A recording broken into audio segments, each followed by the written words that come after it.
దిగ్గజములు కరములతో దివ్య స్వర్ణ కలశములను దిగ్గజములు కరములతో దివ్య స్వర్ణ కలశములను అమృతాలు తెచ్చి నిన్ను అభిషేకించెను శివా. సీతా సమేతుడే బయలుదేరి చేరుకున్నాడు. ఇంకా త్రోవలో కొందరు గుడుల్ని పలకరిస్తూ వస్తూ ఉంటే 14 సంవత్సరాల తర్వాత ఒక్కరోజు ఆలస్యమైనా అగ్ని ప్రవేశం చేస్తానని ఇప్పుడు భరతుడు గుర్తుపెట్టుకున్నాడు రాముడు. తన పనిలో తను పడి భక్తులు మర్చిపోడు. గుర్తుపెట్టుకుని నేను రావడం కొంచెం ఆలస్యం కావచ్చు, ఈ లోపల భర్తలు అఘాయిత్యం చేస్తాడు. నువ్వు వెళ్ళి ఆయన ఒక్కసారి అభయం చెప్పిన హనుమంతుడు. ఎందుకంటే తుమ్మ భరత హి సమభాయి అన్నాడుగా, తుమ్మ మమ ప్రియ భరత హి సమభాయి అన్నాడుగా. అందుకు సమాన హృదయం కలిగిన భక్తులు కలపడం కోసం ఏకాంతంలో ప్రయత్నం అండి. అవి వెళ్ళి ఆయన భరతుడు ఆయన కలిసి ఆడుకున్న మాత్రం చాలా రమ్యంగా రాస్తాడు. హనుమత్ భరత సమాగం అత్యద్భుతమైన సన్నివేశం. మొత్తానికి భరతుడు సంతోషించాడు. రాముడి కోసం అయోధ్య సిద్ధం చేశాడు. పుష్పక విమానంపై రామచంద్రమూర్తి సమస్త అసుర వానర పరివారంతో కలిసి వచ్చాడు. సీతా సమేతుడై వచ్చి పుష్పకం అయోధ్యలో వారింది. రామచంద్రమూర్తి దిగాడు, పరివారం అంతా దిగింది. పుష్పకాన్ని తిరిగి కుబేరు వద్దకు పంపించాడు. ఆయన నుంచి కూడా కొట్టుకొచ్చాడు కాదు మన రావణాసుడు. వాళ్ళు ఆయనకి పంపించాడు. అంటే విభీషణి పంపించాడు. ఎవరిది వాళ్ళకి అందుకే దోచిపెట్టుకున్న సొమ్ములు దాచిపెట్టుకోకండి అని చెప్పడం ఇక్కడ.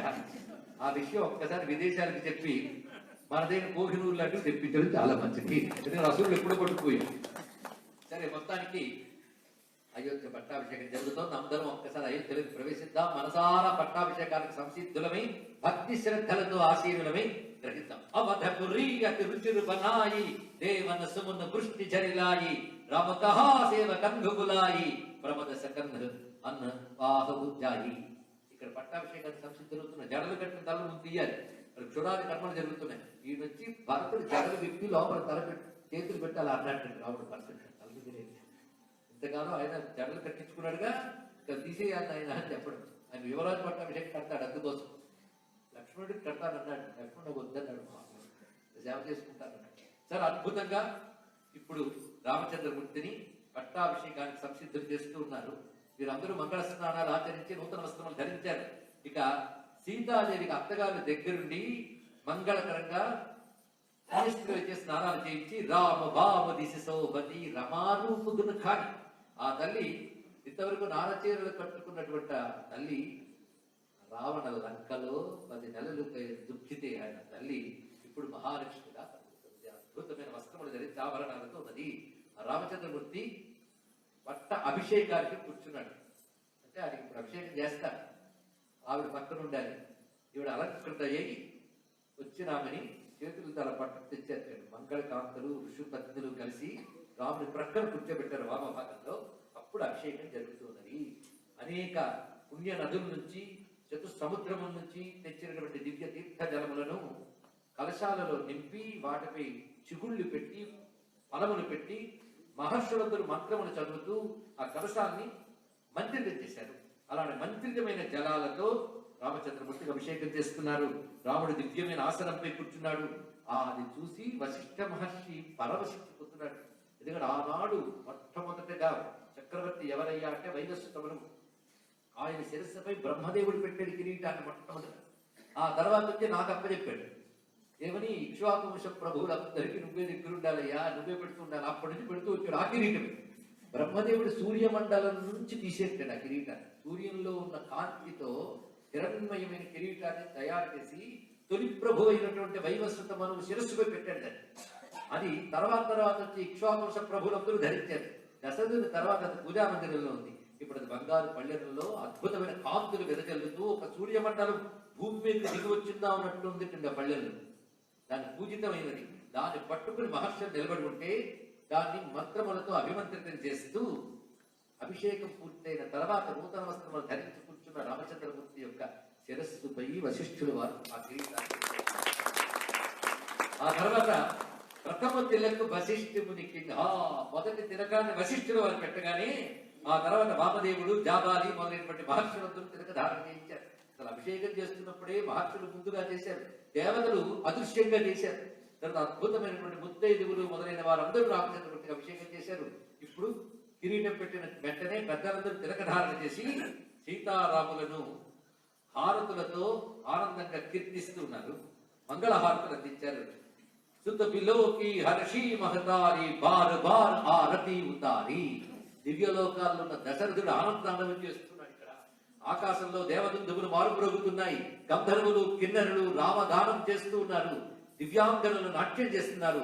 దేవతలు మునులు ఆనందపరుస్తూ ఉన్నారు. రాముడు చుట్టూ ఉన్నటువంటి వారు భరతుడు, లక్ష్మణుడు, శత్రుఘ్నుడు, విభీషణుడు, అంగదుడు, హనుమంతుడు, సుగ్రీవుడు. వీరు రాముడి సమీపంలో ఆ పీఠంపై ఉన్నారు. సింహాసనంలో రాముడి చుట్టూ అందులో ఒక్కొక్కరు ఒక్కొక్క సేవ చేస్తున్నారు. భరతుడు ఛత్రం పట్టుకున్నాడు. లక్ష్మణస్వామి, శత్రుఘ్నుడు, చామరములు, వ్యజనం పట్టుకున్నారు. విభీషణుడు, అంగదులు మొదలైన వారు ఒకరు విసరకర్ర, ఒకరు ధనస్సు, ఒకరు ఖడ్గము, ఒకరు డాలు, ఒకడు శక్తి, ఇవన్నీ పట్టుకుంటున్నారు రాముడి చుట్టూ. ఇలా జాంబవత్, సుగ్రీవ, హనుమత్, సీతా, లక్ష్మణ, భరత, శత్రుఘ్న పరివార సమేత శ్రీ రామచంద్ర పరబ్రహ్మకి, శ్రీ రామచంద్ర పరబ్రహ్మకి, శ్రీ రామచంద్ర పరబ్రహ్మకి. అద్భుతమైన రామ పట్టాభిషేక ఘట్టం. లోకమంతా పరవశించిపోతుంది. ప్రకృతి శాంతిస్తూ ఉన్నది. దేవతలు, ఋషులు ప్రచ్ఛన్న రూపాలతో, మాయా శరీరాలతో అక్కడ తిరుగుతూ ఆనందంగా దర్శిస్తున్నారు అంటూ కాకపుచుండి చెప్తున్నాడు. ఏ కరుణ, ఆ దృశ్య శోభ గాని, ఆ సభాభవనం యొక్క వైశిష్ట్యం గాని వర్ణించలేదు సుమా. అసలు వేదాలు, శేషుడు, సరస్వతీదేవి వీళ్ళ వల్ల కూడా కాదు. ఆ సమయంలో మాత్రం వేద మంత్రములన్నీ రూపములు ధరించి గుంపులు గుంపులుగా వస్తున్నాయి. 7 కోట్ల మంత్రాలు చతుర్వేదముల్లోంచి అవన్నీ గుంపులు గుంపులుగా వస్తున్నాయి. ఒక్కొక్కరు అద్భుతమైన వర్చస్సుతో ప్రకాశిస్తూ వస్తున్నారు. ఎవరికి అర్థం కాలేదు వేద మంత్రం అంటే. వేద పురుషులు వీళ్ళందరూ వస్తూ స్వామిని స్తుతిస్తున్నారు. ఇది చాలా విస్తారమైన స్థుతి. జయ సగుణ నిర్గుణ రూప రూప అనూప భూప శిరోమణి దశకం ధరాది ప్రచండ నిశిచర ప్రబల కల భుజ బలకని అవతార నర సంసార భార విభక్తి దారుణ దుఃఖదనే జయ ప్రణత పాల దయాల ప్రభు సంయుక్త శక్తి నమామహే. జయ రామ రామ నమామహే. రామ రమేశ నిత్య భజామహే. ఇత సంసార పిటప నమామహే. చరణ హమానురాగీ. ఈ విధంగా 6 శ్లోకాలు అత్యద్భుతమైనటువంటివి వేద పురుషులు చేసింది. ఇదంతా వ్యాఖ్యానిస్తే వేదముల యందు ప్రతిపాదింపబడ్డ పరమాత్మ యొక్క యజ్ఞ బ్రహ్మతత్వము, అదేవిధంగా భక్తి జ్ఞానములు, సగుణ నిర్గుణాలు మొత్తం చెప్పబడుతున్నాయి. ఆ సమయంలో శివుడు స్తుతిస్తున్నాడు పట్టాభిషేక రామచంద్రమూర్తిని. ఇది నేటికి ఉత్తరాది వారు ఒక భజనగా పాడుతుంటారు. కానీ ఇందులో జయ రామ రమా రమణం శమనం భవతాప భయాకుల పాహి జనం అవధేశ సురేశ రమేశ విభూ శరణాగత మాగత పాహి ప్రభు దశ శీష వినాశన భీష భుజాకృత దూరి మహామహి భూరి రుజా రజనీచర బృంద పతంగ రహే శర పావక తేజ ప్రచండ జహే మహిమండల మండల చారుధరం ధృత సాయక చాప నిషంగధరం మదమోహ మహామమతార జని తమ పుంజ దివాకర తేజ అని. ఇలా చాలా విస్తారమైన స్తోత్రం చేసింది ఎవరు? శివుడు. అత్యద్భుతమైన స్తోత్రం. ఆ తర్వాత పట్టాభిషేకం వచ్చి చాలా కాలం ఉండిపోయింది. ఎవరు? సుగ్రీవుడు, విభీషణుడు మొదలైన వాళ్ళ పరివారం. వాళ్ళందరూ వీడ్కోలు పంపుతున్నాడు. వీడ్కోలు పంపుతూ అంటున్నాడు, మీరందరూ నాకు చాలా సేవ చేశారు. నా హితం కోసం మీరు ఇళ్ళు, కుటుంబాలు, సుఖాలు త్యజించి ఎంత కష్టపడ్డారు. కాబట్టి కృతజ్ఞత. నా సోదరులు, రాజ్య సంపద అన్నింటికంటే మీరే ప్రియమైన వారు సుమా. ఈ తర్వాతే మిగిలినవన్నీ కూడా. నేను సత్యం చెప్తున్నాను. ఎవరైతే అన్నీ విడిచిని సేవిస్తారో వారికంటే నాకు ప్రియమైన వారు లేరు అని చెప్పి వారందరికీ చక్కగా వీడ్కోలు పలికాడు. తర్వాత రామరాజ్యం అద్భుతంగా జరుగుతుంది. ఎలా ఉన్నదంటే దైహిక దైవిక భౌతిక తాప ఇవన్నీ వింటేంటండి శ్రద్ధాభక్తులతో వింటే విన్నవాడి శరీరానికి అనారోగ్యాలు పోతాయి, దుష్ట శక్తులు నశిస్తాయి, ఆదివ్యాధులు తొలగుతాయి. రామ పట్టాభిషేక మహిమ అలాంటిది. రామ పట్టాభిషేక పారాయణం వ్యక్తికి, కుటుంబానికి, సమాజానికి, దేశానికి, ప్రపంచానికి క్షేమంకరం. అటువంటి పట్టాభిషేక ఘట్టం భక్తి శ్రద్ధలతో, తెరచిన నయనాలతో, నిండైన మనస్సుతో విన్నవారు ధన్యులు. దైహిక దైవిక భౌతిక తాప రామరాజన హి కాదికి వ్యాప సబు నర కరిగి పరస్పర ప్రీతి చలకి స్వధర్మ నిరత శృతి నీతి చారిగ చరణ ధర్మ జగమాహి పూరి రహా సపనే అజనాహి అల్ప మృత్యు నహి కమని గొప్పీరా సబు సుందర సబు బిరుజ శరీరా. రాముని పాలనలో ఏ ఒక్కరికి దైవికమైన కర్మ కొద్ది వచ్చి పడేటువంటి ఉత్పాతాలండి, భూకంపాలు, వరదలు, తుఫానులు, అలాంటి బాధలు దైహికమైన బాధల్లో, భౌతికమైన బాధల్లో, అంటే తాపత్రయాలు లేవు. జనులలో ఒకరిపై ఒకటి ప్రీతి ఉంది. ఎందుకంటే వేరు వేరు జాతులు, వేరు వేరు సంఘాలు ప్రతి దేశంలో ఉంటాయి. కానీ ఒకరికొకరు ప్రీతిగా ఉండడం మాత్రం ధర్మం ఉన్న చోట ఉంటాయి. అది కావాల్సింది ఇక్కడ. అది రాముడు ఉన్న చోట జనులెల్లరూ ప్రేమానురాగాలతో వేదమార్గ తత్పరులై ధర్మాన్ని నిర్వహిస్తున్నారు. ధర్మం 4 పాదాలను నిర్వహిస్తుంది. 4 పాదాలు అంటే సత్యము, శౌచము, దయా, దానము. ఇవి కొంతమంది సత్యము, శౌచము, అస్తేయము, అహింస ఇవి చెప్తారు. ఏదైనా 4 పాదములు. స్వప్నంలో కూడా ఎవరు పాపం చేయట్లేదు. రాముని యొక్క ప్రభావం అది. మొత్తం స్త్రీ పురుషులందరూ రామభక్తులు లీనమై ఉన్నారు. ప్రతి వారికి రామానురాగం తప్ప మరొకట్లేదు. ఎవరికి అకాల మృత్యువులు లేవు, అపమృత్యువులు లేవు. ప్రతి వారి శరీరము ఆరోగ్యంగా, సౌందర్యంగా ఉంది. రామరాజ్యంలో లేని వారు ఎవరంటే దరిద్రులు, దీనులు, దుఃఖితులు, మూర్ఖులు, శుభలక్షణహీనులు. వీళ్ళు లేరు. అంతేకాదు పురాణంలో అద్భుతమైన మాట చెప్తారు. ఏమనంటే కొందరు నన్ను ఉచితంగా పోషిస్తున్నాడు రాముడు. ఎవరినంటే న్యాయమూర్తుల్ని, వైద్యుల్ని. అంతేగాని వాళ్ళకి బెస్ట్ ఆఫ్ లక్ చెప్పకూడదు. అంటే వాళ్ళు బెస్ట్ ఆఫ్ లక్ అంటే వాళ్ళ బిజినెస్ బాగుంటుందంటే రోగాలు పెరగాలి, పాపాలు పెరగాలి. రోగాలు పెరిగితే వైద్యులకు బాగుంటుంది. స్టార్ హోటల్స్ వచ్చాయంటే అంత రోగిష్టి సమాధి ఉందని అర్థం. అదేవిధంగా పెద్ద పెద్ద కోర్టులు వచ్చేయంటే అది పాపాలు ఉన్నాయి. కేసులు తెమలడం లేదు. రాముడి కాలంలో వైద్యులకు పని లేదు. ఒక్కొక్కరు మళ్ళీ వైద్య శాస్త్రం చదివారు, జ్ఞానం ఉండాలి, పని లేదు. అలాగే న్యాయశాస్త్రవేత్తలకు పని లేదు. తప్పులే లేవు, నేరాలే లేవు. అందుకు వాళ్ళతో రాముడు చెప్పేట, మీరేం పని చేయకండి. అందులో సోమరులా కూర్చోకుండా మీ అధ్యయనం మీరు చేసుకుంటూ చక్కగా ఇది పని చేసుకోండి. మీకు ఉచితంగా రాజా కోశాగారం చేసి పంపుతూ ఉంటాము. అది పురాణాల్లో అద్భుతంగా భావుకులు భావించే రమ్యమైన గాథ. మొత్తానికి ఎవరికి డాంబికం లేదు, ధర్మపరాయణులు ఉన్నారు, పుణ్యాత్ములు ఉన్నారు. స్త్రీ పురుషులు అందరూ కూడా నిపుణులు, గుణవంతులు, గుణాన్ని గౌరవించేవారు, పండితులు, జ్ఞానులు, కృతజ్ఞులు, నిష్కపటులు. వీరే అయోధ్య పౌరులు. ఒక్క మాటయ్యా ఏ గరుడా విను అంటున్నాడు. ఎవరు? కాకభూషణుడు. రామరాజ్యంలో చేతనాచేతన జగత్తు కూడా దుఃఖం లేదు. చేతనమైన మానవులకే కాదు, మానవుల దుఃఖం కోసం ప్రకృతి క్షోభ పెట్టే కాలం కాదు. మానవులే కాదు, పశుపక్షులు, ఆఖరికి చెట్లు, చేమలు, రాళ్ళు, రప్పలు, ప్రకృతి కూడా క్షేమం ఉంది.